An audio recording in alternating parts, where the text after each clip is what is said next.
комуз чапкым келип жүрөт. Анан ушу бешик. Анан лакапчы болчу. Мага лакапчы деп чакырышчу да. Лакапчы. Атак даңк алып келди. Анар эжем ошондой болсо керек. Жоготуу деген кыйын нерсе да. Ата-анан орду укмуш да. Биринчи Сармерден тартылганда өзүңүздөр билесиздер, мен Гүлзат Батырканова менен иштештим. А киши менен иштешкенде өзүнчө бир дүйнө. Аны үй беремден барыстыра албайсыздарбы? Тамаша. Мисалы уулума Айкөл Талантович, сиздин атаңыз тууралуу айтып берсеңиз, атаңыз кандай адам? Тамаша көймүн үйдө мен мына жооп берип атып эле айтайын. Тамаша көймүн. Эрке бала бул мага туура эле коюлуп калган ушул. Мен таң калам да. Өмүрүмдө бир жолу ошо 1 саатка Instagram ачып, анан кайра жаптырып койгом. Саламатсыздарбы, Супер KG порталынын жалпы сүйүктүү көрүүчүлөрү, бүгүн бизде конокто кыз-жигит Сармерден долбоорунун алып баруучусу, эрке бала, аккордеончу, ырчы, тамада, Талант Каракулов. Саламатсызбы? Жол болсун, Баатыр, жакшыбы? Жакшы, өзүңүз кандайсыз? Жакшы эмеспи? Иштер жакшыбы? Жакшы. Азыркы тапта эмнемен алектенип жатасыз? Мына бүгүнкү учурда ушул мезгилде биз эми чыгармачыл адам болгондон кийин чыгармачылыктын үстүндө эле алектенип жатабыз. Жакынкы убакыттарда, жакынкы айларда жаңы жылдык көрсөтүүлөр башталат, жаңы жылдык берүүлөр башталат, жаңы жылдык Сармерден жалпы жонунан. Ошого акырындан ошол кабылга башталды. Сармерден деп калдыңыз. Сармерденди алып баруучу эрке бала, аспапта колонотосуз. Деги дагы башка кандай өнөрлөрүңүз бар?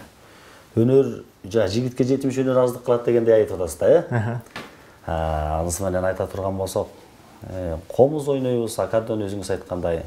Мен бул үйлөм аспаптардан чопочордо ойнойм. Чопочордон дагы сабак алган убагында. Андан тышкары устачылыкка абдан көп кызыгам. Кандай устачылык? Жыгач устачылыкка. Себеби мен өзүмдүн ошол чоң аталарым чебер уста болгон, колунан көбүр төгүлгөнчө. Бешик жасаган, ээр чапкан дегендей, жыгачка жан киргизген усталар болгон. Мен жанагыл фамилиям Каракулов болуп атпайбы? Ошол Каракул аталарыбыз чебер уста болгон. Анан ошол аталардан уютку бар да калса керек, ошол жыгач иштетүүгө, жыгачтан буюмдарды жасоого ушу аябай далалат кылып жүрөм да.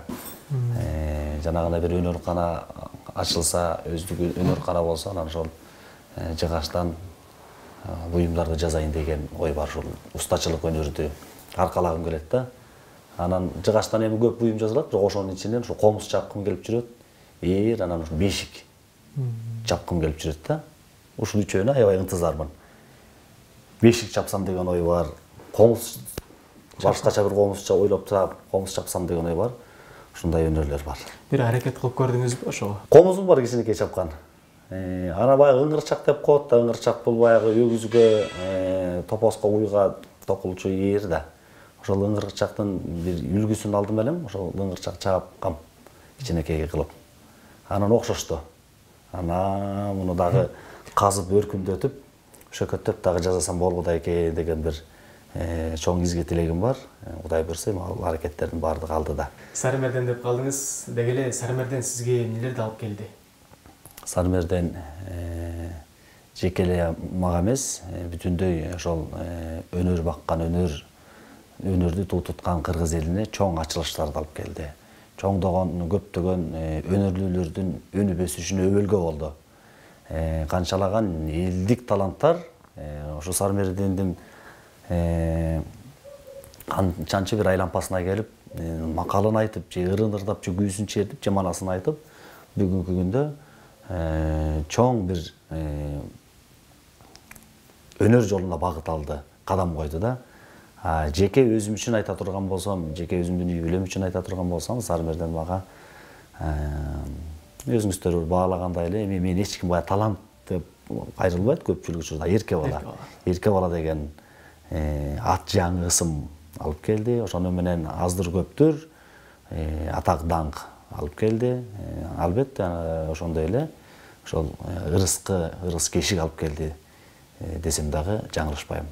Анан Сармерден мага чоң бир тоо, чоң бир улуу жол, анан көптөгөн досторду алып келди.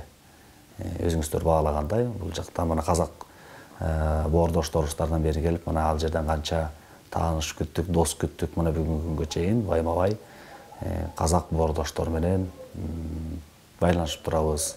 Достук алып келди. Ошондой эле чоң бир түрткү болду өнөрүмө дагы. Баягы өнүп өсүшкө, баягы көрө-көрө көсем болосуң, сүйлөй-сүйлөй чечен болосуң деп атпайбы? Ар бир сармерден болгон сайын, ар бир айланып өткөн сайын биздин ошол арааныбыз ачылып турат да. Ошондой бир чоң бир олжо алып келди мен үчүн сармерден. Арасында баары бар. Макалдаштырып сүйлөгөнүңүз азыр сүйлөп атасыз да. Анан сөздүн баягы гүлүн терип сүйлөйсүз. Бул дегеле баягы айтып аткан адамдын дээринде бар депчи. Ошондойбу же болбосо аракет кылып ушундай нерсеге жеттиңизби? Аракет кылып дагы жеттим. Бирок сармерденге чейин эле мен ошо азыр көп ойлоном да. Анан баягы туугандар талант эрке бала баланча жашында эле ушинтип сүйлөчү, баланча жашында эле бизге мындай жооп берчү деп айтып калат. Анан да өзүм дагы ой токтотуп ойлонуп көрсөм, ошо мектепте окуп жүргөндө эле ушундай сүйлөп жүрчүмүн. Атүгүл Борбор калаага келип, баягы студент болдук да, окуу жайда, окуп баягы жатаканада жатабыз. Студенттердин бир жакшы мезгили, эң керемет баягы бактылуу күндөрү бул жатаканада жатыш керек, студент болуш керек эмеспи? Анан ошол жатаканада жашап жүргөндө ошо балдардын бир адаттары бар эмеспи? Ар кандай кайман ат коёт. Анан лакапчы болчу. Мага лакапчы деп чакырышчу да. Лакапчы деп мага лакаптатып сүйлөйт депчи. Ошол кезде эле бар болчу. Анан Сармерден деп калдык. Сармердендин берүүлөрүнө кантип даярданасыз? Анара Шайымкул эжекебиздин айтканы бар.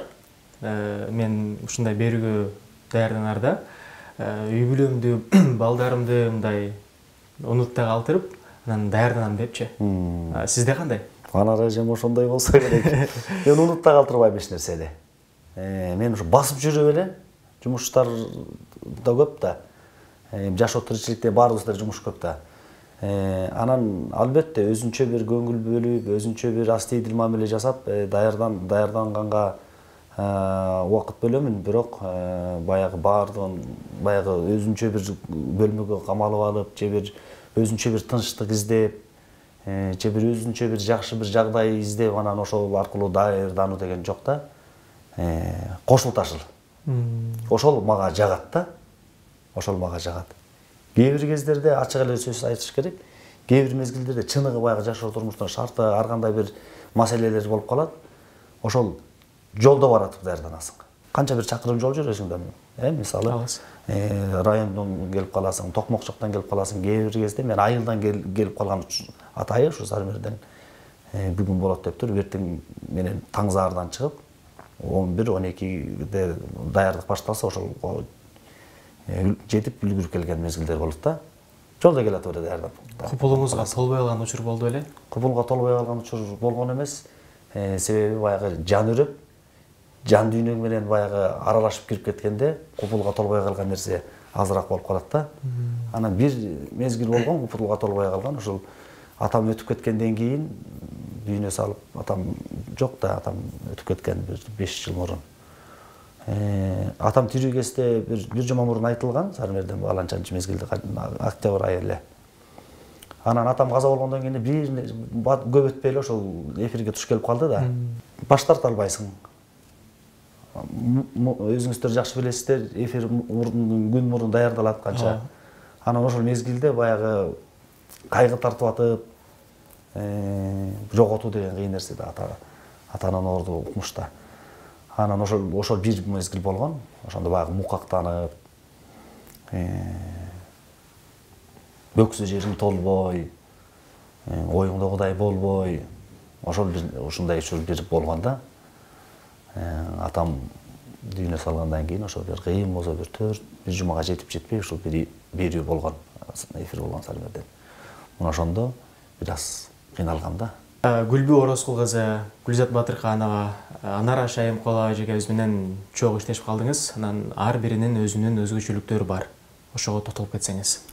Сармерден теле долбоору тартылып, жумурай журтка берилип келе жатканына мына быйыл ушул Кудайым буюрса 2022 жыл март айы 10 жыл туура 10 жыл болот. 10 жылдык тарыхы бар да бүгүнкү күндө. 70-80дей айлампа тартылды. Кыргызстандын төгүрүк 4 бурчунда тартылды. Ордолуу Оштон баштап, мынакей Кең Талас, Чүй Боору, Атүгүл мынакей биздин ошол мекендештерибиз Москвада ойноду, Казакстанда болду. Ушул 10 жылдын ичинде өзүңүз айткандай шайыр жеңилер тилекке каршы жараткандын жазыгы ушундай болду. Бирок биринчи Сармерден тартылганда өзүңүздөр билесиздер, мен Гүлзат Батырканова менен иштештим. А киши менен иштешкенде өзүнчө бир дүйнө, өзүнчө бир шаң. Анан ошентип мен ойлойм да, биз Сармерден ушинтип чогуу бирге болот экенбиз. Чогуу эрке бала, чогуу шайыр жеңилик жумушубузду аркалап жүрө берет экенбиз десек, жанагындай мен айткандай ошо акка моюн сунуп ал эжебиз дүйнөдөн кайтты. Шайыр Кыргыздын шайыр жеңеси бүтүндөй. Андан кийин орто жолдо бир жоготуу болду дагы, андан кийин эми Сармерден уланыш керек. Бул Сармерден уланып келген. Бизге чейин эле ата-бабаларыбыз эзелден ойноп келген, эзелден ырдап келген, эзелден Сармерден жоготпой келген. Уланыш керек деп тандоо болуп, анан ошол тандоонун көптөгөн тандоолордун негизинде Гүлбү Орозкул кызы келди. Бул киши менен иштешкен дагы мага бир өзгөчө болду. Бул киши менен иштешкенде дагы Сармерден бир өзүнчө бир шаңга бөлөндү. Анан ал киши дагы өмүрү кыска экен, жерге жаксын. Ал кишиден дагы монтип бүтүндөй кыргыз жумура журтчулук айрылдык. Сармерден дагы айрылды. Канчалаган адамдар өзүңүздөр билесиздер, кайгырып, кайгы муң менен кала бердик. Анан бүгүнкү күндө мынакей жаркылдап, шартылдап, сүйлөсө сөзү ордунда, күлсө күлкүсү, ырдаса ыры бар, оболотуп обон сосса абаны бар дегендей өзүнүн да бир жазып ийме, ойдон туруп жамгырдай кылып төгүп ийме шарттары бар, адаттары бар, чукугандай сөз тапкан. Мына азыр Анара Шайымкулова шайыр жеңем менен иштеп келе жатам. Үчөөнүн орду үч башка. Биринен бири ашат. Мен айта албайм, могул шайыр жеңем менен иштегенде мондай болгон, могул шайыр жеңем менен болгондо мындай. Бардыгы мага бирдей да. Себеби эмнеге? Себеби бардыгы өнөр адамдары. Бардыгы өнөрдү кастарлайт. Бардыгы Сармерден туусун желбиреткиси келет. Жеке жашооңуз, үйдө кандай жолдош, кандай атасыз? Эми аны үй бүлөмдөн башlayбайсыздар. Тамаша. Үй бүлөдө үйдүн улуусумун, бир туугандардын арасында. 4 бир туугандын улуусумун. Андан кийин баягы өз ара очор-бочар капкалышууларга айланып баратабыз. Өзүмдүн үй бүлөмдү айта турган болсом, өзүм 3 баланын атасымын. 2 кыз, 1 уулум бар. Кудайга шүгүр, азыр алар мектепте окушат. Улуусу 8-класс болду, Акылай кызым. Андан кийинки кызым Алтынай кызым 6-класста окуп атат. Анан кичүү уулум, эркек бала. Уулум Айкөл, ал 3-класста окуп жатат быйыл. Өзүм дагы сиз мага азыр жакшы суроо бердиңиз да, анан мен да тамашалап, кел, мындай суроо жооп берип ойнойбуз деп кыздар менен, балдар менен ойноп калабыз да. Анан эмне кылар экен деп анан мисалы уулума Айкөл Талантович, сиздин атаңыз тууралуу айтып берсеңиз, атаңыз кандай адам? Тамашакөймүн да үйдө, мен мына жооп берип атып эле айтайын. Тамашакөймүн, шайыр шатманмын, кандай эфирде эрке бала бул мага туура эле коюлуп калган ушул. Мен таң калам да. Өзүм да ушундай эркелегенди, мен улуу кичүү деп ылгабай эркелейм. Апама кандай эркелесем, досторума да ошондой эркелейм. Атүгүл балдарым мага эркелеш керек эле да. Мен балдарым эркелейм. Ана жанагынтип эркелеп, ана жанагынтип суроо берем да, атаңыз кандай адам, атаңыздын жакпаган мүнөзү барбы?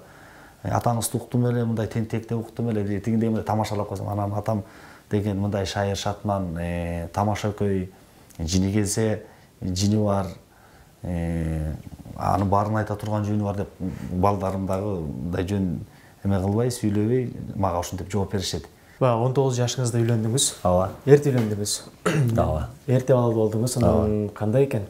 Балким азыр эрте үйлөнгөнүм жакшы болуптур, же болбосо кечирээк эле үйлөнсөм болот экен деген ой келбейби сизге? Мен ошо эрте үйлөнгөнүмө абдан кубанам да, тескеринче. Эмнеге дегенде, балдарым бой тиреп, кол арага жарап, жеңилди жерден оорду колдон алып калды. Кадимкидей. 8-класс оңой эмес да, мынакей. Кичүүм 3-класс. Бүгүнкү күндө булар эрте чоңоюп, эрте билим алып, мынакей, баягы жамандыктан башкасы баардыгы эрте болгон жакшы деп айтылат да көп эле жерде. Ансыңар да мен ушул эрте турмуш курганыма, эрте үйлөнүп, жайланып, чарба күтүп, эрте жашоо турмушту баштаганыма мен өзүмдөн эрдигим деп билем да. Азырда соц тармактар өнүгүп жаткан учуру, сиз көбүнесе кирбейт окшойсуз, Неге колдонбойсуз? Досторум баардыгы таң калат. Койчу айланайын. Сен эле болсоң кирбей кал. Инстаграм беле? Мен Инстаграмга таптакыр колдонуп да көргөн эмесмин. Бир шакиртим бар эле, Нурсултан деген. Ошол жигит 1 саатка ачты. 1 саатка телефондон ачып, анан шакылдап эле бир келе берет экен, жазылып деби, түшүнбөйсүң да, анан шакылдап эле жазылып эле келе берет экен, анан катталуучулар, анан мага өзүмө көп жан дүйнөм жакын эмеспи, же өзүм кызыкпайм, анан кайра Нурик аны өчүрүп эле салчы деп аны кайра жаптырып салган болду. Өмүрүмдө бир жолу ошо 1 саатка Инстаграм ачып, анан кайра жаптырып койгом. Коомдо сизди ойлондурган маселе анан кайсыл жаатта салым кошкуңуз келет? Бир сыйкыр чогуп калганымда канчадыр бир убакытка же бир ушундай бир мүмкүнчүлүк боло турган болсо колумда, эң биринчи ушул адамдардын көйгөйү көп да бүгүнкү күндө. Бирок ушул өмүр тартуулагым келет да. Адамга байлык эмне? Адамга эң керектүү баа жеткис бийиктик эмне? Бул өмүр ден соолук. Бир эле саатка же бир канча бир көзөрмөмдөргө бир мүмкүнчүлүк берсе, жана алтын балыктай болгон. Эмне каалайт элең дегенде ошол тынчтык жер жүзүнө, мына эл журтума, анан ошо адамдарды ошо ооругус, муңайгыс кала турган бир сыйкырлайт элем да. Сизге чоң рахмат. Жалпы көрүүчүлөр менен коштошуп коюңуз келиңиз бул камерага карап. Жалпы Супер KG порталынын жалпы жамаатына амандык каалайбыз, иштерине ийгилик каалайбыз. Бүтүндөй эл журтум, бүтүндөй эгемендүү элим оорудан оолок болуңуздар, жакшыга жанашып, жаркын келечекте өмүр сүрүңүздөр.